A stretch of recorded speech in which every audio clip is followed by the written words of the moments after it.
প্রিয় বন্ধুরা, চ্যানেলে সবাইকে স্বাগত জানাচ্ছি। আমরা আজকে স্টার্ট করতে যাচ্ছি এসএলএসটি ইন্টারভিউ প্রিপারেশন ইংলিশ এর 9-10 জন্য প্রিপারেশন। এর আগের ভিডিওগুলো তোমরা দেখেছো যে এর আগের ভিডিওগুলোতে 11-12 এর প্রিপারেশন ছিল। সুতরাং 11-12 এর প্রিপারেশনের ক্ষেত্রে কিন্তু একটু ডিফারেন্স থাকে, 9-10 এর ক্ষেত্রে সেটা আরেকটু অন্যরকম হয়। তো সেটা নিয়ে আমরা আলোচনা করব। তবে আমরা যেটা আজকে করছি সেটা হচ্ছে এই ক্লাসটা দিতে হচ্ছে, যে কি কি টপিকগুলো পড়বো সেই ক্লাসটা দিতেই হচ্ছে।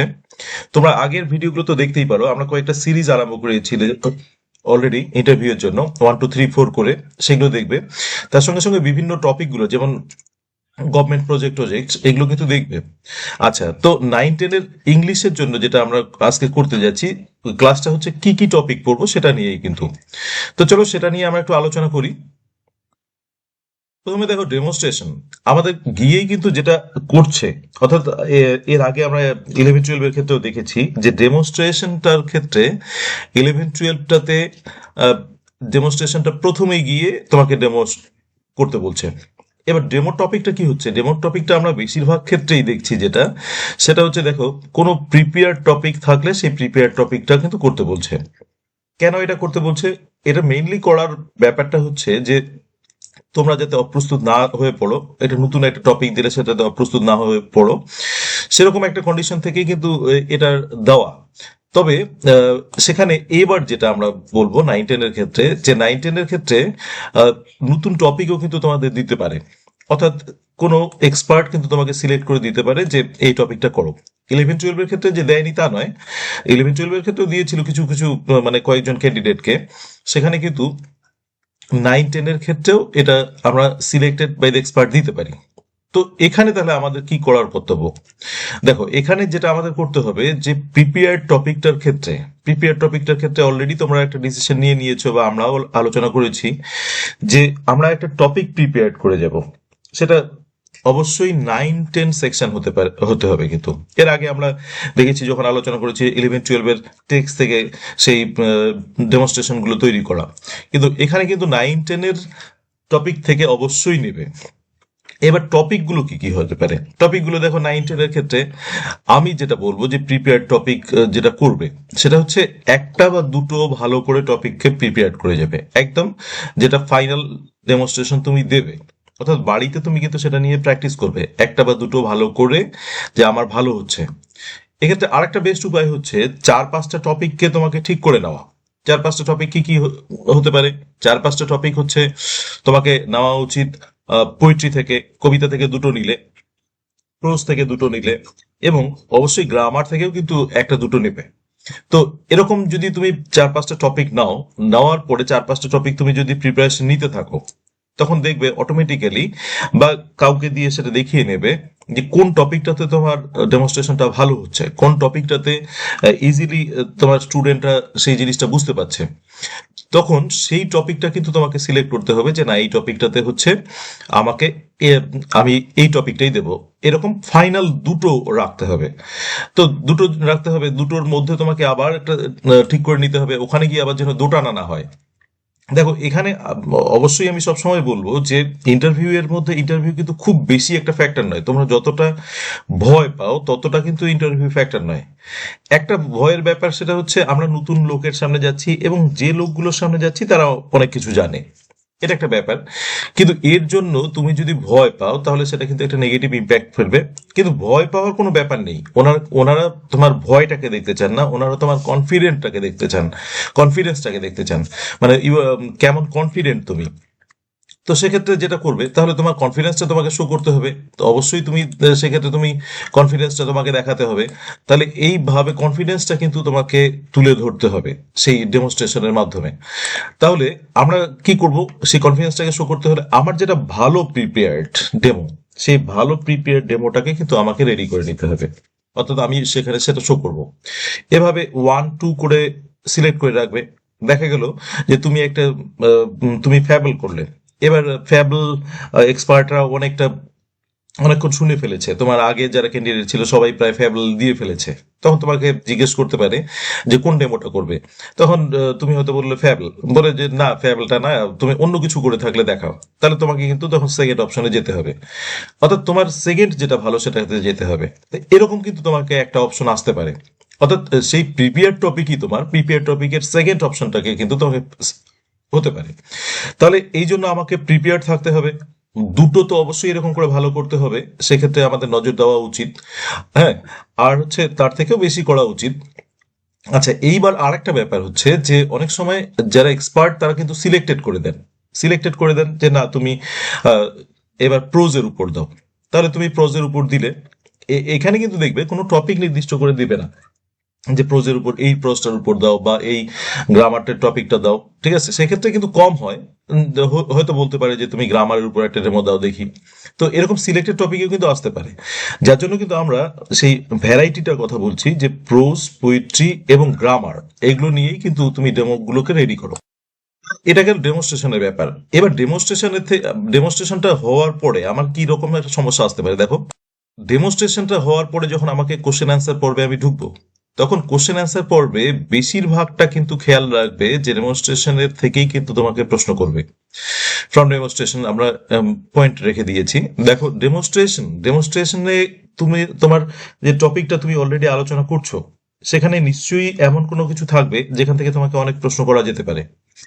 কিরকম? যেমন মনে করো ফ্যাবল থেকে তুমি করলে ফ্যাবলের পোয়েটের তোমার সনটা কত, ঠিক আছে? তারপর হোয়াট ইজ ফ্যাবল, এই টাইপের আমি কয়েকটা কমন প্রশ্নের কথা বললাম। কিন্তু সেই তুমি যখন আলোচনা করতে যাবে, সেই আলোচনার মধ্যেই কিন্তু অনেক রকম ডেমনস্ট্রেশন দেওয়ার টপিকটার মধ্যে, অর্থাৎ ডেমনস্ট্রেশনের মধ্যে কিন্তু অনেক রকম এরকম জিনিস থাকে, সেটা থেকে কিন্তু প্রশ্ন হতে পারে। তো তোমাকে সেই জিনিসটাকে কিন্তু প্রিপেয়ার্ড হতে হবে। অর্থাৎ ডেমনস্ট্রেশন থেকে যে প্রশ্নগুলো হতে পারে, শুধু টপিকটা নয়, তোমার কথা বলার মধ্যেও কিন্তু সেই জিনিসগুলো অনেক কিছুই বেরিয়ে আসবে, সেখান থেকেও কিন্তু তোমার প্রশ্ন হতে পারে। তো সেখানে আমাদের প্রিপেয়ার্ড থাকতে হবে যে ডেমনস্ট্রেশন থেকে আমাকে প্রশ্ন হতে পারে। এবার দেখো, ডেমনস্ট্রেশন থেকে প্রশ্ন হওয়ার কতটা সুবিধে বা অসুবিধে। দেখো, প্রথমে তুমি ডেমনস্ট্রেশন দিলে, তোমার ইন্টারভিউটাকে যদি আমরা ধরি যে ইন্টারভিউটা হচ্ছে তোমাকে 7-8 মিনিট বা 10 মিনিট থাকবে তুমি ওখানে। তার মধ্যে তোমার একটা ইন্ট্রোডাকশন পর্ব চলবে, 1-2 মিনিটের ইন্ট্রোডাকশন পর্ব চলবে। ডেমনস্ট্রেশনটা তোমার 3-4 মিনিট চলবে বা 2-3 মিনিট চলবে। এটা ম্যান টু ম্যান ভেরি করে, বা বিভিন্ন এক্সপার্টের বিভিন্নভাবে সেটাকে ডিল করবেন। কেউ 3-4 মিনিট শুনবেন, কেউ কম শুনবেন, তার মধ্যেই দেখে নেবেন। আচ্ছা, এবার তাহলে আমরা ডেমো থেকে যখন আমাকে কোশ্চেন অ্যান্সার করবে, তখন কিন্তু সেটা আমাদের পক্ষে প্লাস পয়েন্ট। কেন? দেখো, ডেমোটাকে আমরা কিন্তু খুব ভালো করে তৈরি করছি, সুতরাং ডেমোর সঙ্গে রিলেটেড যে প্রশ্নগুলো আছে সেই প্রশ্নগুলো অটোমেটিক্যালি আমাদের ভালো হবেই, বা ভালো করে তৈরি করতে হবে। আমাদের তার মধ্যে ভাগ ফোকর রাখা যাবে না।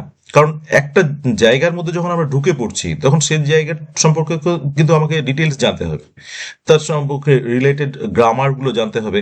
আমার ডেমনস্ট্রেশনের মধ্যে কোনো গ্রামাটিক্যাল ব্যাপার থাকলে, এভরিথিং, যে অ্যান্টোনিম থাকতে পারে, তো তোমার ভয়েস চেঞ্জ থাকতে পারে, কোনো কিছু এই টাইপের রিলেটেড অনেক কিছুই থাকতে পারে, কোশ্চেন থাকতে পারে, গ্রামার থাকতে পারে। এগুলো আমি বলছি যে সব কিছুই কিন্তু থাকতে পারে। আমরা সেই ক্লাসগুলো নিয়ে আবার হাজির হব। তো দেখো, ড্রেমো থেকে কিন্তু অনেক প্রশ্নই হতে পারে। আমরা নির্দিষ্ট মনে করো ফ্যাবল নিয়ে আমরা ডেমনস্ট্রেশনের বিভিন্ন রকম প্রশ্ন কিরকম হতে পারে সেটা আমরা এরপরে ক্লাসগুলোতে আলোচনা করব। তো এরকম একটা কিন্তু হতেই পারে, এই জায়গাটাকে আমাদের রেডি থাকতে হবে। আচ্ছা, এবার দেখো, ডেমনস্ট্রেশন হলে সুবিধে সুবিধে মানে হচ্ছে তোমাকে ডেমনস্ট্রেশন দিয়েই অনেকটা ইন্টারভিউটা কেটে গেল, টাইমটা কেটে যাওয়া তোমার পক্ষে প্লাস পয়েন্ট। কারণ নতুন যখন আননোন একটা টপিকে ঢুকবে, সেটা কিন্তু তোমার পক্ষে একটা অসুবিধে হতে পারে। যদি সেরকম একটা কিছু না পাও, তখন কিন্তু তোমার একটা নিজে থেকে একটা ভয় হবে যে আমি পেলাম না। কিন্তু সেই জায়গাটায় আমি সবসময় সাজেস্ট করবো যে এই জায়গাটায় কিন্তু ভয় পাবে না। কোনো একটা টপিক নাও জানা থাকতে পারে, সেটা কনফিডেন্টলি বলবে যে না, এটা আমার জানা নেই, বা এটাতে আমার একটু অসুবিধা আছে। তো সেরকম একটা জায়গা থেকেই তুমি সেই তোমার নিজের মতো করে উত্তরটা দেবে। আচ্ছা, এবার সেটা গেল ডেমনস্ট্রেশনটা। এবার আসি আউটসাইড ডেমো। আচ্ছা, ডেমোর বাইরে তোমাকে কি করতে পারে, বা বিসাইডস ডেমো আমরা কি করতে পারি, প্রিপারেশনটা কি করে নিতে পারি? আচ্ছা, দেখো, আমার আমার মতে যদি ডেমো থেকে তোমাকে কিছু প্রশ্ন করে তো ভালোই। তো ডেমো থেকে প্রশ্ন না করলে তোমাকে কিন্তু এইবার প্রথমে কিন্তু ঢুকবে গ্রামারের মধ্যে। দেখো, যে জায়গাটা বলতে যাচ্ছিলাম যে 11-12 এবং 9-10 এর মধ্যে একটা কিন্তু বেসিক ডিফারেন্স আছে। 11-12 এবং 9-10 এর মধ্যে ডিফারেন্সটা হচ্ছে, 11-12 এর ক্ষেত্রে আমরা একটু লিটারি টাইপটার দিকে নজর দিই, আমরা কবিতার ভাবগুলোর দিকে নজর দিই, কিন্তু যখন আমরা 9-10-এর ক্ষেত্রে ঢুকবো তখন কিন্তু আমরা গ্রামারটাকে দিকে ফোকাস করি। সুতরাং 9-10-এর ক্ষেত্রে যারা তোমরা ইন্টারভিউ দিচ্ছ তাদের ক্ষেত্রে কিন্তু অবশ্যই গ্রামারটাকে কিন্তু ভালো করে ধরবে। এবং আমরা এর আগে যতগুলো আমি ইন্টারভিউ কভার করেছি তো দেখেছি যে গ্রামারটার উপর কিন্তু 9-10-এর উপর বেশি ফোকাস করে। whereas 11-12-এর উপরে তোমাকে বিভিন্ন থিওরি নিয়ে আলোচনা করতে পারে, বিভিন্ন টার্মস গুলোর ভিতরে ঢুকতে পারে, কিন্তু 9-10-এর ক্ষেত্রে অবশ্যই খেয়াল রাখবে যে গ্রামার থেকে কিন্তু তোমাকে প্রশ্ন করবেই। এটা এটা আমার ধারণা, বা এটা আমার অভিজ্ঞতার ভিত্তিতেই বলছি আর কি। তো গ্রামারটাকে কিন্তু তোমাকে ভালো করে ধরতেই পারে। তো গ্রামারটা কি করে ধরতে পারে? গ্রামারটার বিভিন্ন ডেফিনেশন ধরতে পারে, গ্রামারটা তোমাকে করতে দিতে পারে। দেখা গেল ভয়েস একটা দিয়ে দিল, ভয়েস করতে দিতে পারে, এরর কারেকশন দিতে পারে। ওরকম সিচুয়েশনের মধ্যে এরর কারেকশন কিন্তু অনেকটা দেয়।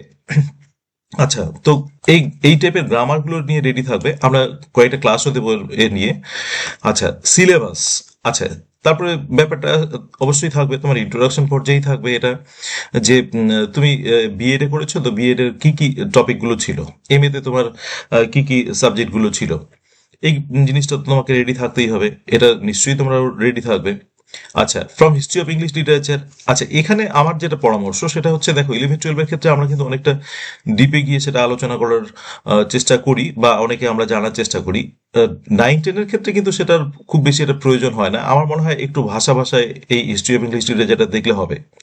অর্থাৎ ওয়ার্ডসওয়ার্থ কোন এজের, হোয়াটসঅ্যাপে দুই একটা রাইটিং বলো, এই টাইপের গুলো। অনেক সময় হয় না যে রোমান্টিক এজের বিভিন্ন বৈশিষ্ট্যগুলো কি কি আছে, এগুলো ছাড়া আর কি কি আছে, এই টাইপের ভিতরের প্রশ্নগুলো 9-10-এর ক্ষেত্রে হওয়ার কথা নয়। সেক্ষেত্রে ইন্টারভিউয়াররা যদি দেখা যায় যে না, ক্যারিয়ারটা ভালো পাচ্ছে, অনেক সময় জানার আকাঙ্ক্ষা থেকে অনেকটা ভিতর থেকে প্রশ্ন করে। তো এখানে যেটা হওয়া কথা, যে এতটা ভিতরে হবে না, কারণ একটা স্টেজ তো থাকে 9-10-এর ক্ষেত্রে। 11-12-এর ডিফারেন্সটাই এটা, যে এখানে দেখো একটা একটা লিমিট থাকে, যে না, একে এতটা অবধি প্রশ্ন করা যেতে পারে, এস্টিমেটলি যেটা এটুকু জানা থাকলেই হবে। তো এই টাইপের প্রশ্নগুলো এখানে করবে। সুতরাং এখানে কিন্তু আমরা একটা ডিফারেন্স পাচ্ছি। হ্যাঁ, আর গ্রামারে কিন্তু একটা 9-10-এর সঙ্গে ডিফারেন্স পাচ্ছি। বলছি যে 11-12-এর ক্ষেত্রে গ্রামার কিন্তু অতটা ফ্যাক্টর নয়, কিন্তু 9-10-এর ক্ষেত্রে grammar factor. History of English লিটারেচারটা এখানে কম পড়লেই চলে। লিটারি টার্মস, এখানে কমন লিটারি টার্মস গুলো যেগুলো আছে, সনেট, ওড, লিরিক আমরা অলরেডি ক্লাস দিয়েছি। তারপরে হচ্ছে ট্র্যাজেডির ক্ষেত্রে কিছু কিছু আমরা দিয়েছি, সেগুলোর দিকে তোমরা নজর রাখবে। এই টাইপের যেগুলো কমন লিটারি টার্মস, সেগুলো এখানে কোন রকম কোনো তোমাকে জটিল টার্মস গুলো নিয়ে আলোচনা করার মানে না জানলেও হয়তো হবে। তো সেগুলো অ্যাভয়েড করাটাই ভালো। যদি পড়তে চাও সেক্ষেত্রে অবশ্যই ভালো, সে জেনে রাখা তো কোনো খারাপ নয়, কিন্তু আপাতত প্রিপারেশনের ক্ষেত্রে সেটা নাও করা যেতে পারে। আচ্ছা, এবার টিচিং অ্যাপটিটিউড। দেখো, টিচিং অ্যাপটিটিউড আমরা যেটা বলছি যে তোমার টিচিং কোয়ালিটি গুলো কিরকম টাইপের সেটা বাজিয়ে দেখতে পারে। যেমন আমরা অলরেডি বলেছি কিন্তু যে ক্লাসরুম সিচুয়েশনে বিভিন্ন রকম পরিস্থিতি বা এই টাইপের যে কোশ্চেনগুলো থাকে সেগুলো কিরকম হতে পারে, সেগুলো নিয়েও কিন্তু তোমাকে তৈরি থাকতে হবে। কারণ এগুলো সবাইকে জিজ্ঞেস করে না, তার মানে এই অর্থ নয় যে তোমাকেও জিজ্ঞেস করবে না। জিজ্ঞেস করতেই পারে, প্রয়োজনে বিভিন্ন পরিস্থিতিতে জিজ্ঞেস করতেই পারে।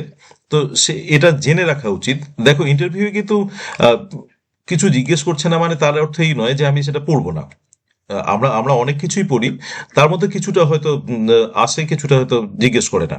হয়তো দেখা গেল তুমি যেগুলো প্রিপারেশন নিয়ে গেলে তার কোনোটাই তোমাকে জিজ্ঞেস করলো না, এরকম হতে পারে। কিন্তু তার জন্য প্রিপারেশন আমরা নেব না বা প্রিপারেশন নিতে হবে না, এরকম তো কোনো মানে সেটা করাটা ঠিক নয়। তাহলে তোমার কনফিডেন্সটাই গ্রো হবে না, বরং এটার প্রিপারেশনও নেবে। আচ্ছা, আর একটা জিনিসের দিকে খেয়াল রাখবে, সেটা হচ্ছে from general knowledge. General knowledge বলতে একদম কমন টপিকগুলো, যেমন এবার ওয়ার্ল্ড কাপ কে জিতেছে, তারপরে হচ্ছে এই টাইপের, যে একদম নিউজ পেপারের উপর ভিত্তি করে। এখন থেকে নিউজ পেপার দেখবে, নিউজ পেপারের উপর ভিত্তি করে কিছু কিছু তোমরা কারেন্ট অ্যাফেয়ার্স এবং জেনারেল নলেজ। হ্যাঁ, আমি কারেন্ট অ্যাফেয়ার্স এর মধ্যে ওই যেটা বললাম সেটা হচ্ছে যেমন কে জিতেছে, এই টাইপের কারেন্ট অ্যাফেয়ার্স গুলো বললাম, এবং এই টাইপের জেনারেল নলেজ গুলো, একদম যে কমন জেনারেল নলেজ গুলো, সেই কমন জেনারেল নলেজ গুলো কিন্তু তোমাকে খেয়াল রাখা উচিত।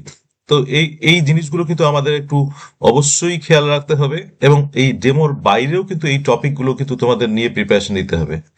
আমরা অলরেডি ক্লাস আরম্ভ করেছি, আমাদের এর আগে ক্লাস আরম্ভ করেছি, কিন্তু ওই একটা দীর্ঘসূত্রিতার জন্য, অর্থাৎ এসএসসির অনেকটা সময় ধরে সেই জিনিসগুলো তোমাদের কোনো দিচ্ছিল না, যার জন্য ক্লাসটাতে আমরা একটু খামতি থেকে গেছে। তো আশা করি এরপরে ক্লাসগুলো নিয়ে আমরা আলোচনা করব এবং এই টাইপের টপিকগুলো পাবে।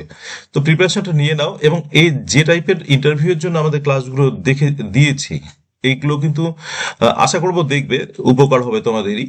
তো এই জিনিসগুলোর দিকেই কিন্তু নজর রাখবে, আর তোমাদের প্রিপারেশনটা ভালো হোক। আমরা আরো কিছু সেই টাইপের টপিকগুলো দেব, আহ, এবং সেগুলো অবশ্যই কাজে লাগবে আশা করি। Thank you for watching the video. Please subscribe the channel. Let's learn blooming birds and stay tuned.